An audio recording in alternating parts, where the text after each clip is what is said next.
56 nights crazy. I think 56 nights crazy. I think me and Yes go crazy. I think me and Young go crazy.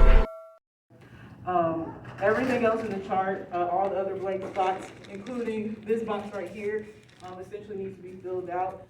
Some stuff in this chart already, I would say, is perfect, so you're not going to have to do anything but copy and paste it. If the feedback says, like this one right here, great example of social norms, that means that those are fine. If I was to grade this today, I would give that 100. Does that make sense? So just make sure that you look through this document. And when is the GIP social norms start due? Sunday the what? 7th? 8th? Not the 8th. This is the one that has an extension, remember? Oh. Yeah, I mean, do y'all want to turn it in on the 8th? Because I can. Oh, okay, I just want to make sure. But yeah, this is due on the 14th because again, I didn't feel comfortable making it due on the 8th because I'm giving you this document today, which gives you what, 3 days to work on it. So this one I will accept until next Sunday. All right. Any questions about this? Comments, concerns? All right. So let me make sure I have nothing else. All right.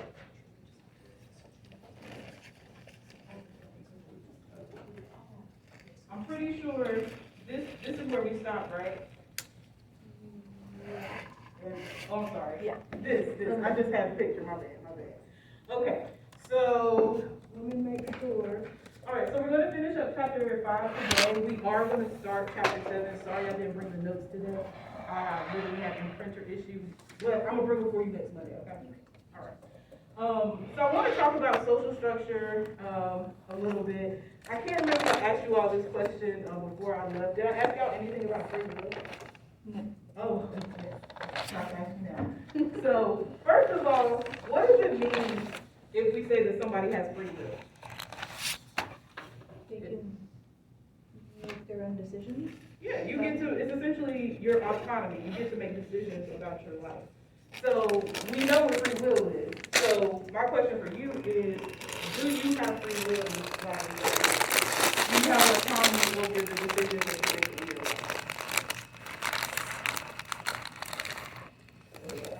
life? Go ahead, I'm calling you. What do you think, Tatiana? I mean, for the most part, it's like you kind of know what's you kind of like have to face the consequences of action. Which you can do, that should really Yeah, I like to call that the asterisk. Because it's always like, yes, but. Because there's a little bit of stuff that goes with that. So today we're going to talk about social structure. I think the last class we were talking about social interaction, those micro levels, what we think. But the social structure and the macro stuff is really what sociology is about. So up here, so first of all, social structures are the largely invisible systems that constrain and essentially control our behavior. So I would agree with you, Tatiana, we do have autonomy within society. However, it depends on, who you are, what social status you inhabit, and just a variety of different things. So this social structure that we're going to talk about, this is essentially going to show us how through social structure, and all of these things up here are part of social structure, they're not in any particular order. But I'm going to walk you through each of these to essentially show you how each of these things, even though we yes, have the ability to make choices, yes, we do have free will, it's to a certain extent. There are certain things that we don't have choices about. But before we do that, I need us to put together this chart, this little list real quick because we're going to talk about the list again today. And of course, when I say the list, I'm talking about the social identities. So I want us to build out this list again, and then we're going to go back through and name the people that sit at the top, okay? So what's one of the social identities we talked about having higher up? So on the top, so on the bottom. Or rather, group at the top, group at the bottom. age. So yes, age was the last one we added up. Well, one of the last ones we added. What's another one? Gender. That's all your hand, Naiya. I was just gonna say that, race. Yes, race. Mark. Sexual orientation. Ashley? Oh, no, good. Body type. Tatiana? Socioeconomic Yes, socio. And there are two more. They're the OGs. We talked about this one like the second day class. Ability and religion. All right, so let's fill in the gaps for these real quick, because I wanna now go through these, and we're gonna list what groups sit at the top of each of these, because we're gonna talk about that a little bit more today.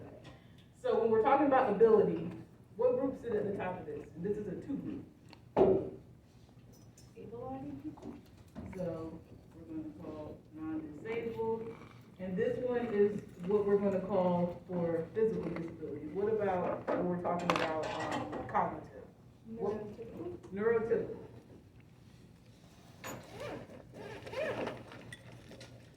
What about socioeconomic status? Who sits at the top of the socioeconomic status? First one is about money. What social group relating to money has the most power? Yeah, people who are wealthy. But socio status isn't just about your wealth, it's also about your education. What's up? Am I crazy? We got religion, right? Yeah. Oh, I didn't write it. Sorry. Yeah, I'm sorry. I said yes, religion. And then I didn't write it. I thought I heard it, but then I was like, am I crazy? Thank you. You're right, because I did need to put that up there.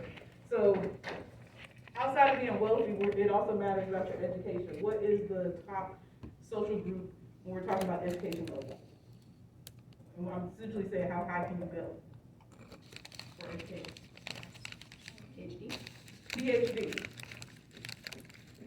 Because this is the group that has the most social power when we're talking about education, right? Sexual orientation. Which social group has the most power when we're talking about sexual orientation? Straight. Yeah, hetero. What about race? Which racial group has the most power? You know, whenever I ask these questions, people be so scared to answer. I'm like, it's not, you know, we know what it is. We have to name these things, though, you know? What about gender? Men.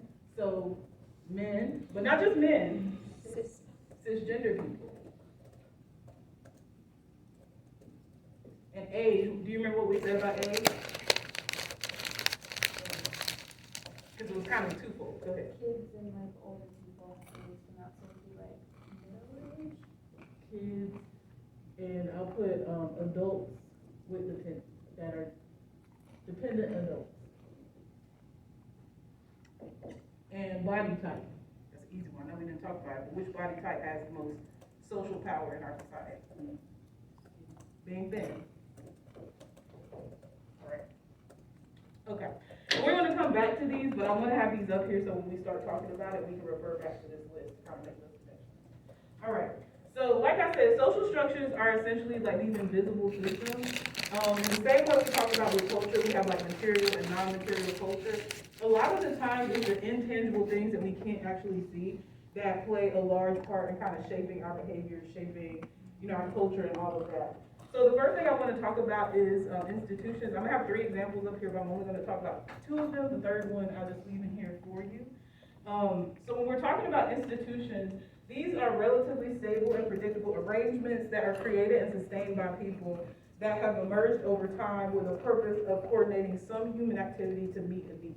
So this could be food, shelter, or as the first one I'm going to talk about, bringing new members into society. Does that make sense? Because in a society, one of the human needs that kind of has to happen is that you need to be able to create new members of society. And so the family itself, we kind of, talked about this already, but the family would be considered an institution because we have a special arrangement when we're talking about families in how we expect people to bring children into the world, okay? So when we're talking about institutions, one of the really big things to remember about them is that institutions can show up in different ways. Usually we're presented with one way that institution functions, and we're usually taught that way is the best way. And the way that we're taught that is about the material resources that are provided through that institution.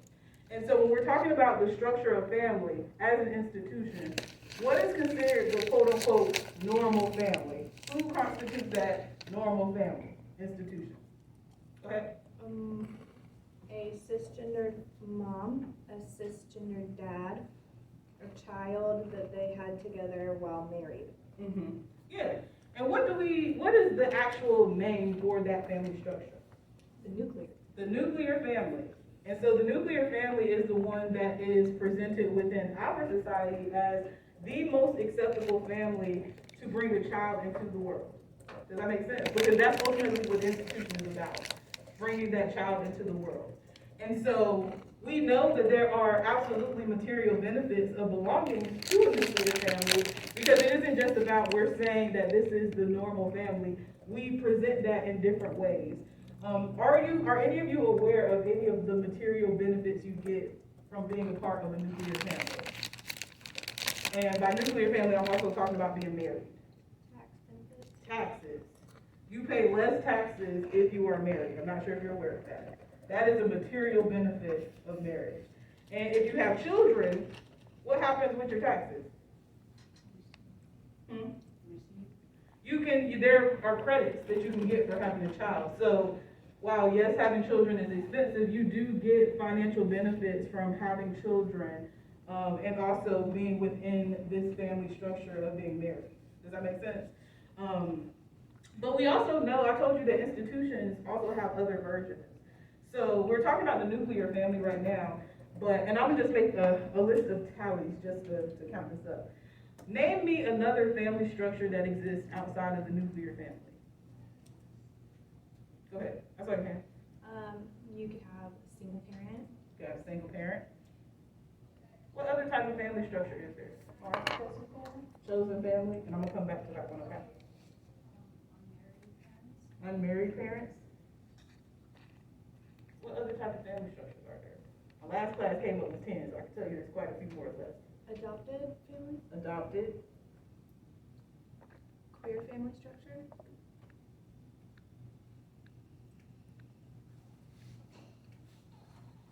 Can you have family without children?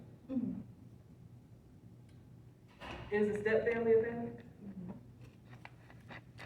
Can you have extended family being raised by maybe your aunts, your uncles, your grandparents? Can you say adopted? I can't remember what the other ones were. But anyway, foster, yeah. No, one more. I don't remember that one more was. But it's okay. We have enough. So the fact that we've come up with, what is this, 9 different family structures, and none of these are the nuclear family. Can children be raised in these families and have good outcomes? All of them, absolutely. When we're talking about these family structures, the ones that you mentioned, are there any family structures that are not nuclear families that are talked about in a negative way, or that you've heard portrayed in a negative way? Yeah. You're shaking your head so hard now, I can see. You can listen to pretty much any, address in Congress or wherever, Senate, wherever, where they're proposing bills, and hear all about how gay parents should not be allowed to adopt children because it will somehow turn them gay. But I had straight parents, so.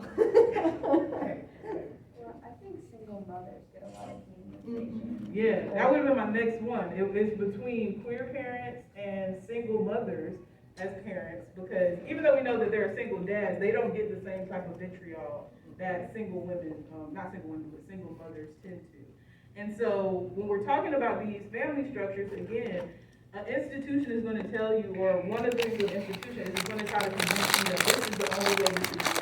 There is no other version of it. And you're going to see different things in society that essentially let us know. So part of the reason we've heard such negative things about these other family structures is because if we say that these family structures are valid, then that gives less power to the nuclear family structure, right? Because single parents don't have the same, tax benefits as someone that is married. Chosen family doesn't necessarily have the same benefits as the nuclear family. And do you mind telling everybody, Mars, what chosen family is? Chosen family, it's kind of similar to the queer structure, but chosen family is really common. People that you find people around your age, maybe a little bit older, and you sort of building a life that is really fantastic. It's really common for like communities with abusive families in certain environments, but you just find a group of people, it doesn't matter if you're blood related, that's still like your family, that's my sister, that's my brother. Yeah, and I think you bring up a good point, because that chosen family, I don't think you can divorce it from the queerness stuff, because the chosen family is directly a result of many adults, parents, rejecting their LGBTQIA children. And so they end up having to go off and create their own families with people that love them. And of course, not saying that your parents don't love you, but if you're dating issues, that's a different conversation. And so we have family structures that are literally born out of people not being accepted within this heteronormative, cisgender, nuclear family structure, because the nuclear family isn't just about bringing children into the world. It's also about presenting us with heterosexuality as the norm, as the healthiest thing. So when you hear people say like, oh, you can't raise a child without having a man in the house. You can't raise a child without having a woman in the house. That's heteronormativity, because it ignores that there are queer people that can also have children together and also have good outcomes for the children. And what I usually like to tell people about family is that gender is actually one of the least important things when you're talking about the well-being of like raising a child. There's actually something else that matters far more than gender, and it's not money, before I say that, before I ask you. But what do you think matters when we're talking about raising a stable, well-adjusted, emotionally healthy child that doesn't have to do with gender? What do you think might matter?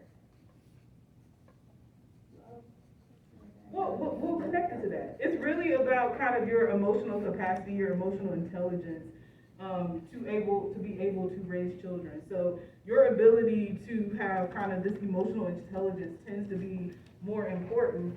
And actually, the family structure that has the best outcomes for children are women. Not the men. The next thing I want to talk about is the criminal justice system, because the criminal justice system is also an institution, and that's what we're going to be talking about in our next chapter.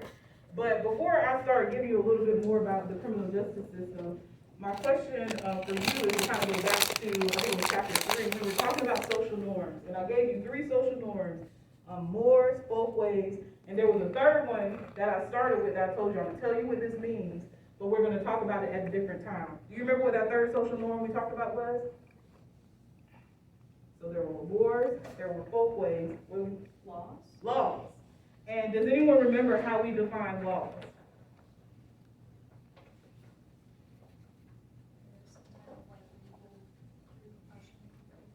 Yeah. So a law is a formalized social norm where there is an institution that is essentially enforcing whatever those social norms are. This is that institution. The purpose of the criminal justice system is to ensure that people in society are adhering to social norms. That is literally the purpose of it. And we're going to talk more about how that, kind of shows up in different ways in the next chapter. But one thing I also want to talk about is about the history of institutions, because the history of institutions also inform how it functions in society today, because it might shift a little bit from how it started, but the outcomes of the institutions are going to reflect the history that brought them into existence, right? And does anyone specifically, when we're talking about the criminal justice system, specifically policing, is anyone familiar with what the origin of policing in the South is? Yeah, it was the basic, I forget the name for them, but they were basically a group created to help recapture runaway slaves. Yes, and I'm gonna give you an excerpt to tell you about it. It's called the Slave Patrol. So I'm gonna read you an excerpt about the history of policing. And what I want you to tell me after I've given you this excerpt is I want you to tell me, is this history, well, we already know this history is relevant, but why is this history of policing relevant to how the criminal justice system policing works today, okay? So in the southern states, the development of American policing followed a different path. The genesis of the modern police organization in the South is the Slave Patrol. The first formal slave patrol was created in the Carolina colonies in 1704. These slave patrols had 3 primary functions. 1, to chase down, apprehend, and return to their owners runaway slaves. 2, to provide a form of organized terror to deter slave revolts. 3, to maintain a form of discipline for slave workers who were subject to vigilante justice outside of the law if they violated any plantation rules. Following the Civil War, these vigilante-style organizations evolved into modern Southern police departments, primarily as a means of controlling freed slaves who were now laborers working in an agricultural caste system and enforcing Jim Crow segregation laws to deny freed slaves equal rights and access to the political system. Is that history of policing relevant to how policing works in our society today? Yes. This isn't really a rhetorical question, because the answer to that is yes. It absolutely matters. Do we have a racial inequality within the criminal justice system? Yes. And part of that racial inequality is because, specifically policing in the South was literally built on racism. Literally. So there is no way, and anytime people say that, oh, well, why are we talking about race? Because race always matters. It doesn't matter what you're talking about, race always matters. And if we're talking about institutions having history, we cannot talk about policing without talking about the history of policing, because if we're talking about laws, they're catching these runaway slaves because slavery was legal. Legal does not mean moral. It just means that it was socially acceptable. So slavery was legal. Jim Crow was legal. What is it? I forgot what it's called. They call it the caste system. Convict leasing was legal. And if you really start looking into how the criminal justice system functions, then you start to understand, and this isn't hyperbole when I say this, the criminal justice system as it functions today is an extension of slavery. There are more black people in prison today than were ever enslaved in the history of the United States. And it is directly tied to the history of slavery within the United States. If you've never seen the documentary 13, I actually teach class when we talk about that. But if you've never seen the documentary 13, or you're not familiar with the 13th Amendment, the 13th Amendment makes slavery illegal in the United States, asterisk, unless you commit a crime. If you are convicted of a crime, you can be enslaved. It's not going to look like it did in like the 1700s, but it's still slavery. Does that make sense? All right, and I'm gonna skip past this one. The next thing I want to talk about are statuses. Statuses are human-created labels that are defined positions within society. And one of the most important things about a status, I'm gonna pop up my picture in a second, is that a status only has meaning if there's another status that has a relationship to it. So status cannot stand alone. At bare minimum, there has to be two. So an example that I will give you of the status is, my status is a teacher. If my status is a teacher, what is the other status that has to exist if I'm a teacher? Student. Student. Because if I'm a teacher, that means I'm teaching somebody that's a student. And if you're a student, that means that you have a teacher that you're learning from. So there has to be at least two. When we are talking about, another example would be a parent. If you are a parent, the assumption is that there's what? A child. Because again, you have to have a relationship between these two. So this is essentially what a status and a status is. We also have two different types of statuses. Cannot tell you what all of their names are now because I really don't know. But we're familiar with said people in the picture.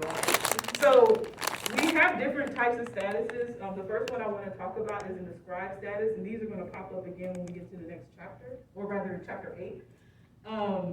We have ascribed statuses, and ascribed statuses, these human labels that we get, sometimes we don't have a choice over whether we receive these labels.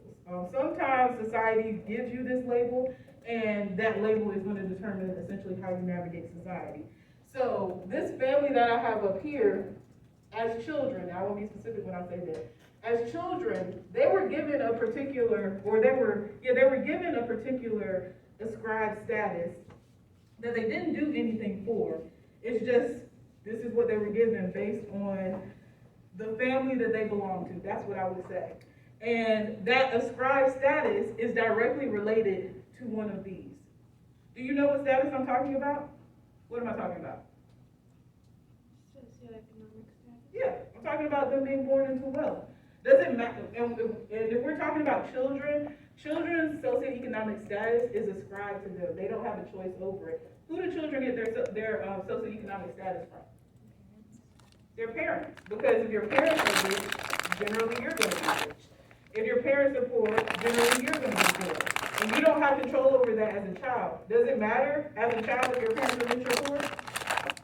Yes, absolutely. That's going to determine, we talk about that with test scores. It absolutely matters if your parents have money or not. Another example of an ascribed status would also be race. Because I like to tell people, like, when we're talking about race, you don't choose your race. Yeah, well, that's not how it works. And I'll show you how we know that that's not the case. If I come in here and I tell y'all for the rest of the semester I'm white, am I white? This is a real question. If I come in here and tell y'all I am white, am I white? No.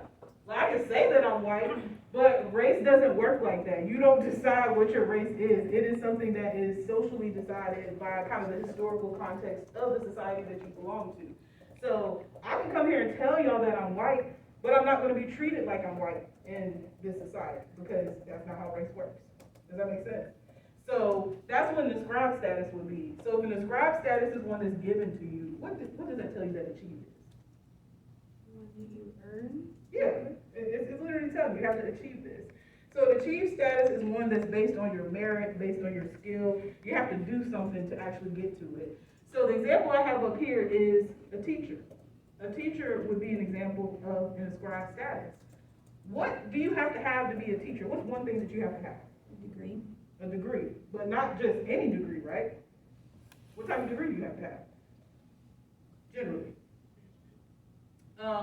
So it depends on what you're teaching. So PhD if you're teaching generally like upper level college classes, master's if you're teaching undergrad students, maybe a bachelor's if you're teaching K through 12, right?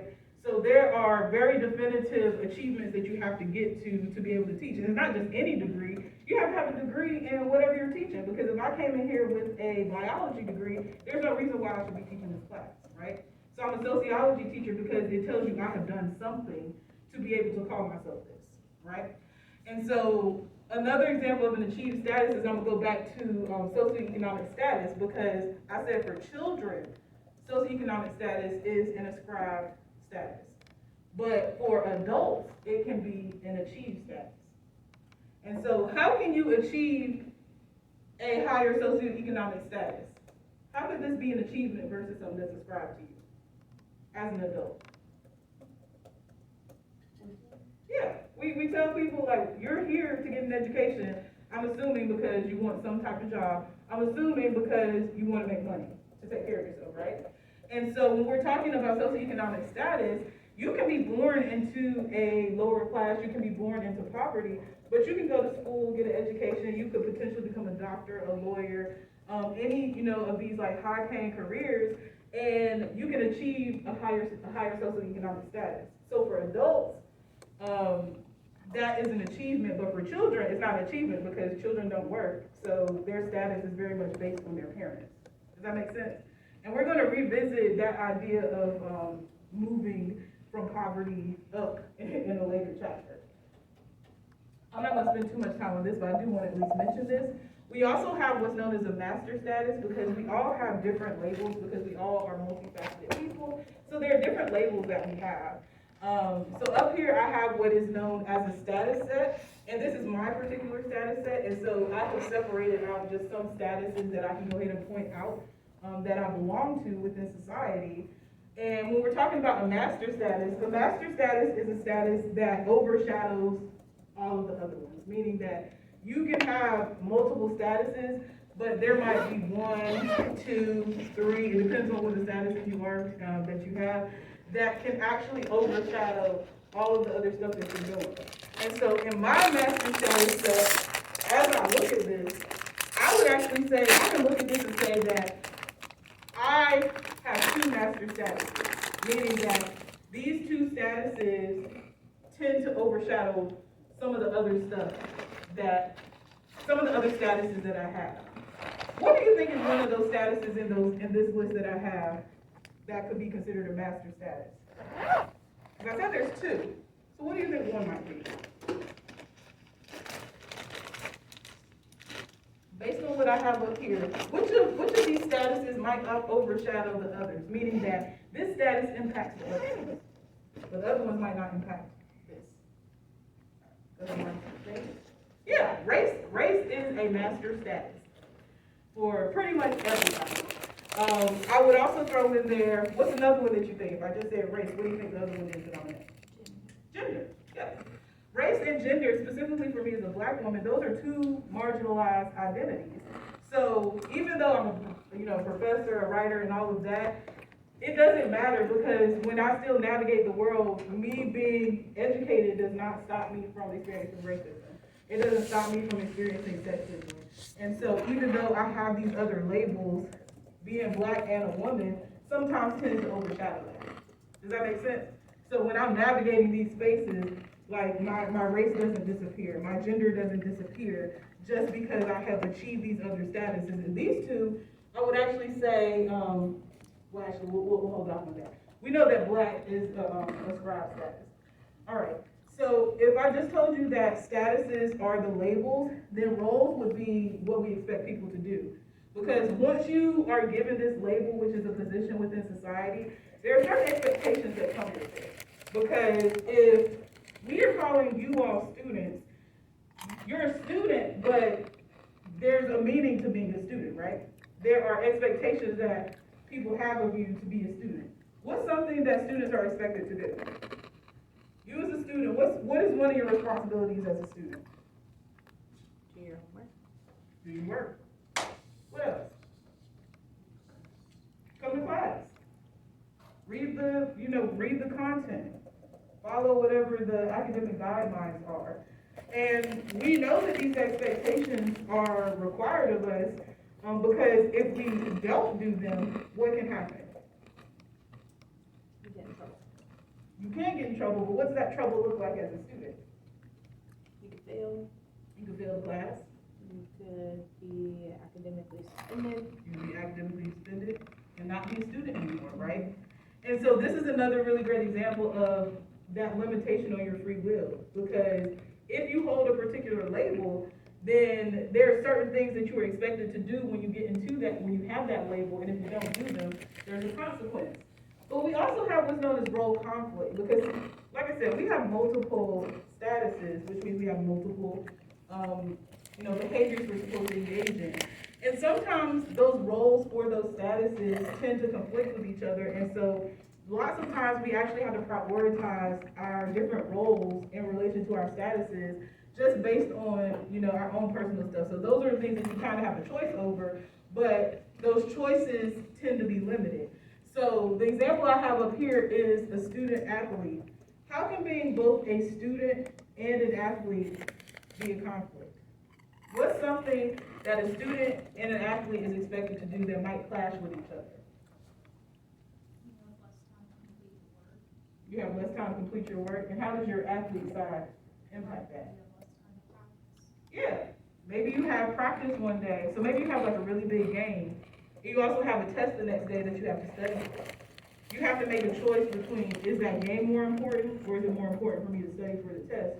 So your choices in that, you do have choices, but what's the consequence of not studying for that test?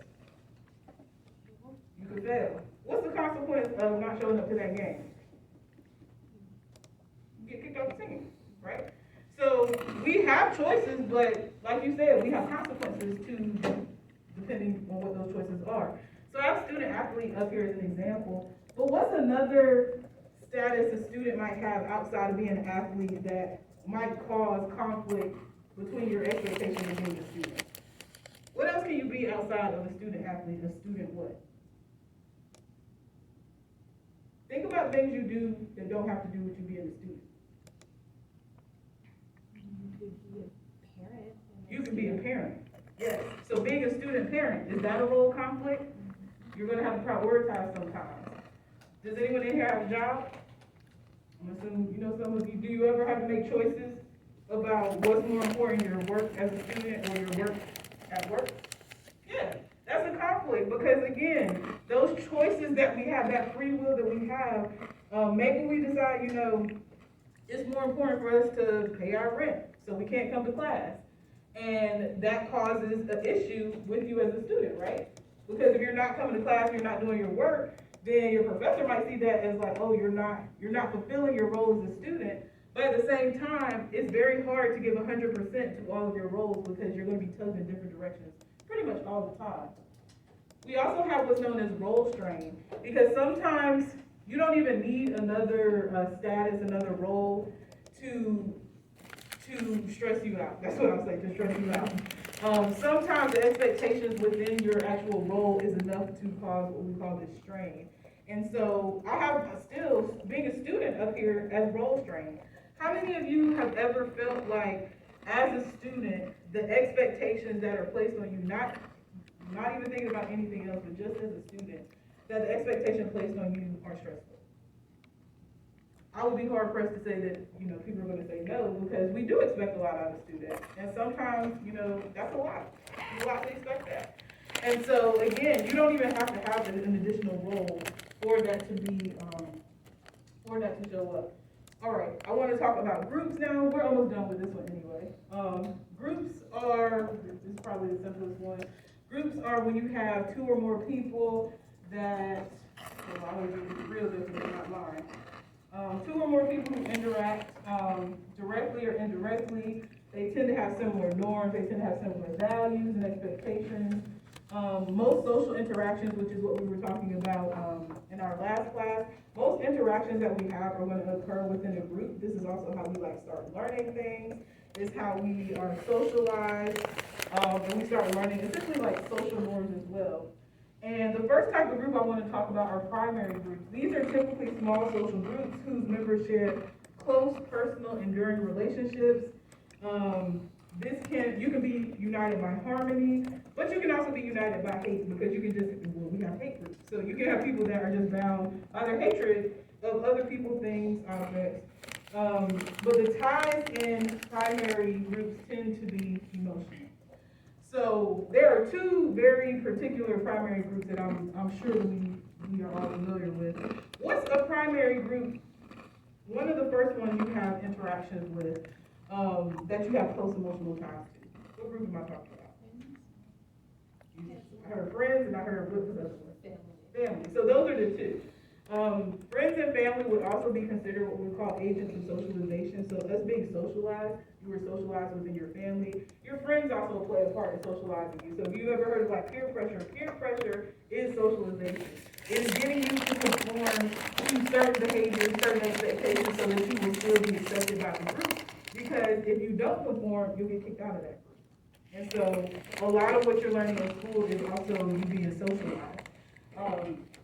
Other type of group is a secondary group. This is two or more people who interact for a specific purpose. It's typically confined to a particular setting or environment.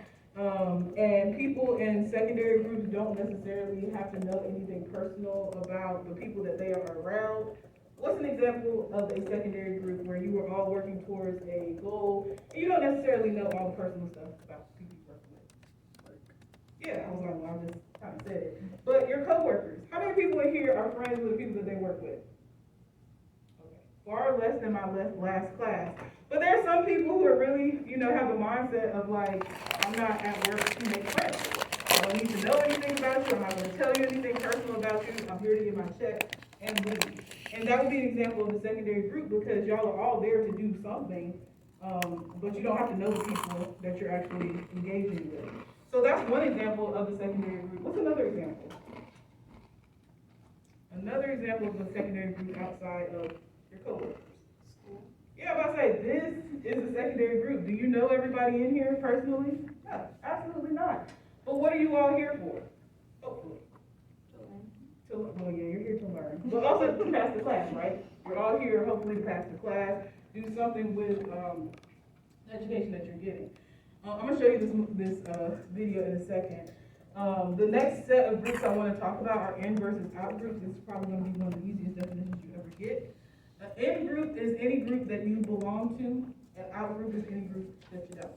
So in group, you belong to them. Out group, you don't. In groups tend to have what is known as in-group favoritism, and this refers to a preference or affinity for one's in-group over the out-group, or anyone viewed as outside of the in-group. So this is essentially saying that we tend to gravitate towards people in our in-group that are like us, and the people that are in the out-group tend to be seen with what we call out-group homogeneity, meaning that if someone doesn't belong to your in-group, then everyone else in the out group is kind of seen as the same. We don't differentiate the fact that there are other groups. It's more of, this is my group and everybody else is another group, even though everybody else will be separate groups, okay? So I'm gonna talk a little bit more about in-groups after I show this video. So I'm gonna show you this video because in this, there's a discussion about the dehumanization of individuals and why we dehumanize people. And I'm gonna prime you for this because I waited until after my other class and they got confused.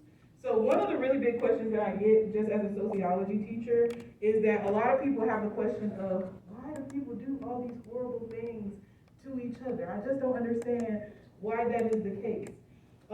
This video is going to talk a little bit about where the idea of dehumanization, and he's actually going to give you kind of two perspectives of why people participate in dehumanizing behavior. The only trigger warning I have for this is that there is a mention of revenge porn. It's nothing like super graphic, but it's just an example that he's using in here. So we're gonna watch this and then we're gonna talk about it, okay? Can you get one of the lights, Naiya?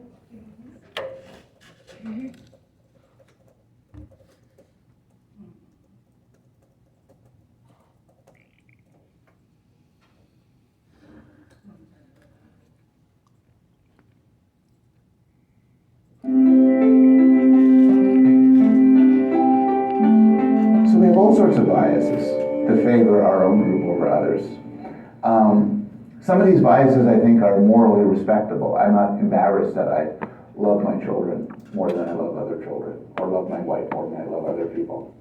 But others are less respectable. We have biases about skin color, about national origin, about even sports teams, where these things may seem kind of arbitrary and not very important, but they play a huge role in our life. We're hugely biased creatures. We're naturally carved the world into in-group and out-group. I do some research on babies, and I would argue that this in-group, out-group distinction comes naturally to us, that you would see it in babies before their first birthday. Even if empathy were to be stripped from our heads, if you were to take a pill that would blot out your empathy, you'd still be biased. You'd still favor yours over the other group. There are many sources of bias. You'd be wired into all of our emotions, all of our decision making. But empathy is particularly vulnerable to bias. I use the analogy of it as a spotlight. And in fact, many of the fans of empathy use that analogy as well, because it captures the kind of good that empathy can do. It zooms you in and makes you care. But a spotlight only illuminates a small area, and a spotlight only illuminates where you point it. And so empathy is exquisitely subject to bias, because our bias tells us where the spotlight is pointed to. I could try to do a rational cost-benefit analysis, and I could do a pretty good shot at being unbiased and fair, adding up the people who suffer from the people who benefit, figuring out a solution. But once empathy comes into the mix, bias is inevitable. And so empathy, making decisions based on empathy, exaggerates our in-group, out-group bias. It brings it to the fore and makes it very hard to override. So it's a great question, what goes on when we're so rotten to other people? And one ingredient of it, I think, really is dehumanization. It's when we think of the out-group not as a people, but just as things. And this doesn't necessarily motivate cruelty. You're not cruel to things, you're not cruel to non-humans, but it motivates a sort of moral indifference. And so if you want to ignore the fates of people, dehumanizing them is a great way to do so. I'm somewhat skeptical, though, about the importance of dehumanization in atrocities. I used to think this played a huge role. I was convinced by people who do wonderful work like David Livingston Smith, who argue dehumanization is at the core of all evils. But now I'm less certain. There's been critiques of this work, and a lot of critiques point out that the people we hate the most, the people we torment the most, cause them to suffer the most, aren't people we don't view as people. Because if you don't view them as people, why would you want to make them suffer? It's people you hate. It's people, in other words, it's not people you kind of dehumanize, but it's rather people who you acknowledge their humanity. And this is why you want to make them suffer. This is core to wanting to make them suffer. I was on the radio earlier today, and before me there was a segment on revenge porn. And it was chilly. It was typically men in relationships, and relationships go bad. And then they go on to post, intimate photos and videos of their girlfriend on porn sites, send them to their family members, register them to sexual offender sites and STD sites, put on their address and contact information online to try to goad other men into sexually assaulting them. And you think about what happens with behavior as evil as that. And it's not that these men are thinking, oh, their girlfriends are nothing, they're not even human. It's rather, they think their girlfriends have committed this horrible moral wrong, and they want them to suffer. So I think that in some ways sadism and cruelty of all sorts involves a recognition of the humanity of the other person. Because this recognition is what fuels the cruelty. If you thought that they weren't human, you may want to eradicate them or get rid of them, but you wouldn't want them to suffer so much. Do you mind getting the light for me, Naiya? All right. So what are your thoughts about what he said? Because essentially what the argument that he's making is that when we're talking about kind of these very horrific things, so we can call them crimes against humanity that are happening to people, it's not because they're being dehumanized, but more so because there's a hatred of that group of people, which is why we're doing it too, not because we're dehumanizing them. We don't like them, essentially. Go ahead, Naiya. Plus they're not being careful of what site they're using. Because sometimes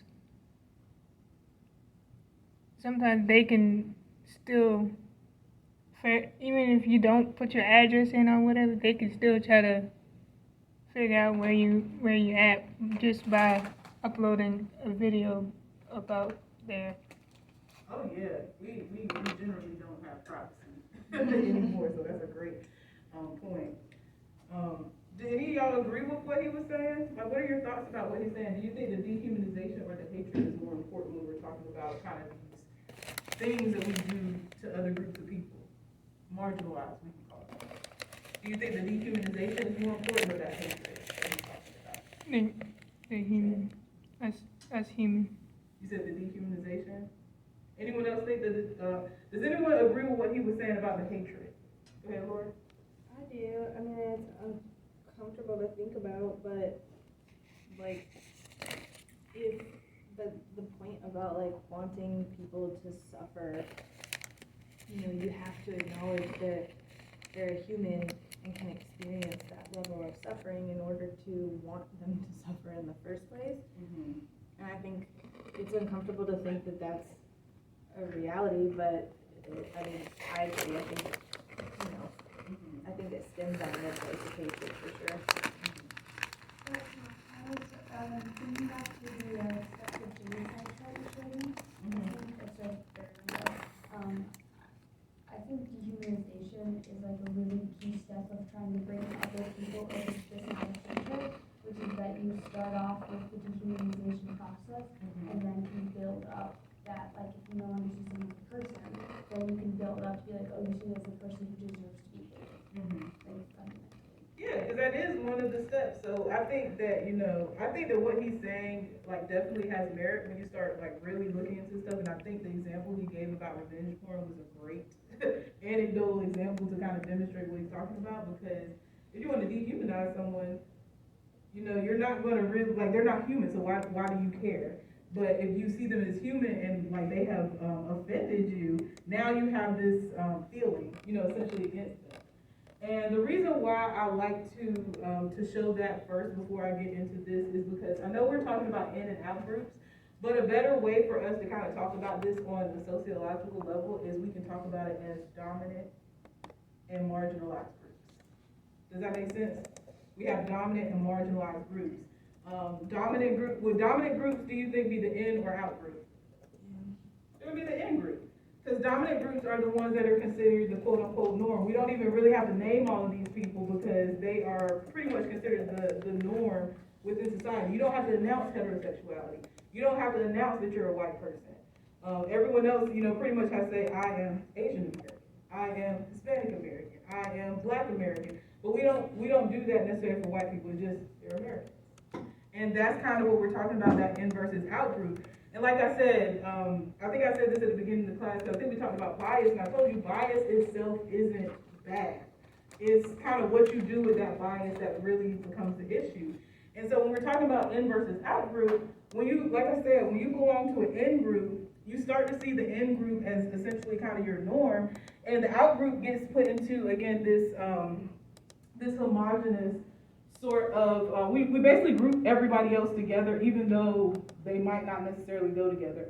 And I'm going to give you an example, and these are all examples of out groups up here, but I'm specifically going to focus on this one. But before we get there, I'm going to give you an example of how we can use language to recognize in versus out groups. So I'm going to put this acronym up here. Is anyone familiar with the BIPOC acronym? All right. So I'm going to go through each of the letters, and as I go through the letters, you just tell me what they stand for, okay? B, Black. I, Indigenous. P, POCs all together. So person of color. This is an out group. Who do you think the in group is before I tell you a little bit more about this out group? The real question is who's missing from this? Because this is a conversation about race. Who's missing from this acronym? Black, Indigenous, people of color. Who isn't included here? This ain't a trick question, though. And the answer is actually on that other side. Who is not included in this acronym BIPOC? Yeah, it's white. Because think about it. We have essentially lumped everybody that is not white into one group, but white people stand alone. Does that make sense?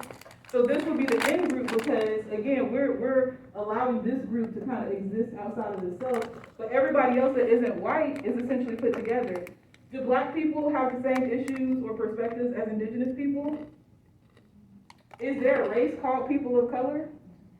So we've even wrapped up Asian, Hispanic, many different groups of people into this one acronym, and the only thing that these people have in common is that they're not white, right?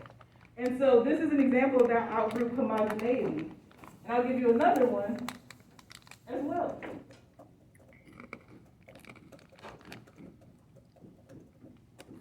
So we're going to go through this acronym.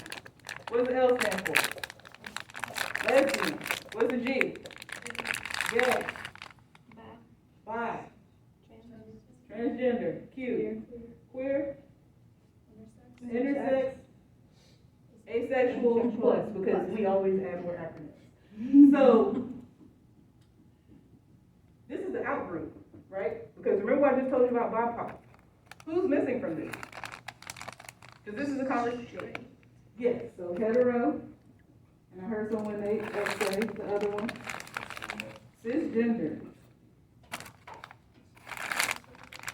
So these would be the in groups because these get to essentially stand alone. Like we're talking about cisgender more, it used to be like just heterosexual, but this is the out group because the only thing that all of these people have in common is that they're not heterosexual and they're not cisgender. Does a transgender person have the same perspectives as an intersex person? An asexual person have the same experience as a lesbian, as a bisexual person, as a gay person? This acronym doesn't make sense. Does that make sense? I mean, it doesn't make sense. But this doesn't make sense if we're talking about social groups, because again, the only thing that this group of people has in common is that they don't belong to this in group. They don't belong to this because the idea is not having disability is normal. If you don't have a cognitive disability, you are neurotypical. But a lot of people are not calling themselves neurotypical because the idea is you're just a quote unquote normal person. Does that make sense? So we take these terms away because we don't really have to talk about these with disability. And I also put neurotypical in here because a lot of times, even when we talk about disability, cognitive disabilities are dismissed a lot. Because physical disabilities, it's like you can see it, people will kind of, acknowledge it. But if you are neurodivergent and it's something cognitive, it's almost like it doesn't exist. So even when we're talking about disability, there's a wide spectrum of how people experience disability. And the more invisible your disability, the more people assume that you can't possibly belong to this social group. Does that make sense? So all of these groups up here are out groups in the sense that these are groups that are marginalized within our society.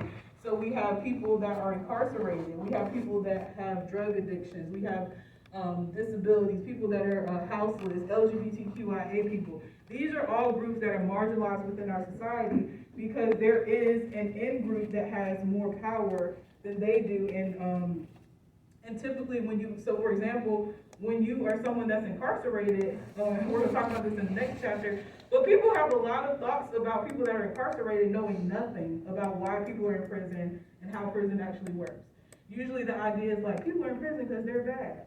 And that's not true.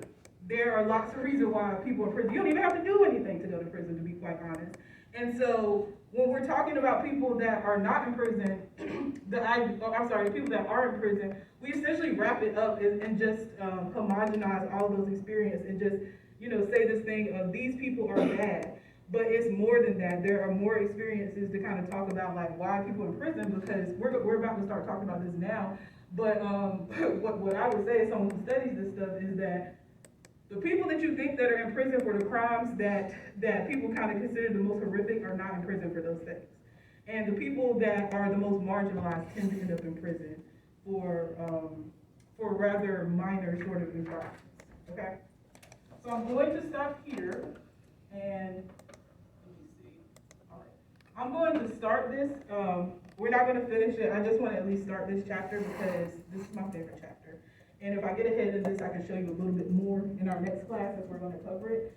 So chapter 7 is about deviance, crime, and social control. Today we're only going to talk about deviance. We'll talk about all the other stuff in the next class. Of course, my little trigger warning, just by nature of like what we're talking about. So the first thing, or really, I realize I didn't read between the lines, oh, and I ain't blind, had to open up my eyes to see it all.